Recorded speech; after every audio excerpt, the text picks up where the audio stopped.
Hi అండి. ఇగో మేమైతే సాయంత్రం ఇంటికి వెళ్తున్నాం. ఓకేనా ఫ్రెండ్స్, మేమైతే సాయంత్రం ఇంటికి వెళ్తున్నాం. ఈరోజు 2 ఊరాలం, ఏ ఊరికైనా రెండు ఊరాలం పోతున్నాము. వీళ్ళు ఎర్రారం వాళ్ళంట. అగో కొంచెం 5:30 అవుతుంది. మళ్ళీ ఈ ఎర్రారం నుంచి వాయిల్కొల్లు నుంచి తాటికొల్లుకోవాలి. చీకటి అవుతుంది, రోడ్డు బాగాలేదంటే పంచాయతీ చేస్తారు. ఓకేనా ఫ్రెండ్స్, మరి మీరు వెళ్ళిరా వెళ్ళలేదా కామెంట్ బాక్స్లో కామెంట్ పెట్టండి. మేమైతే ఇంటికి వెళ్తున్నాం. అగో వాళ్ళు పోయిరు చూడు అప్పుడు ఎర్రారం వాళ్ళు.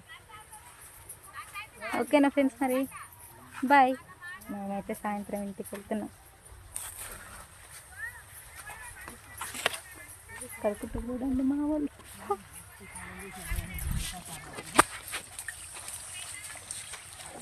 Bye bye.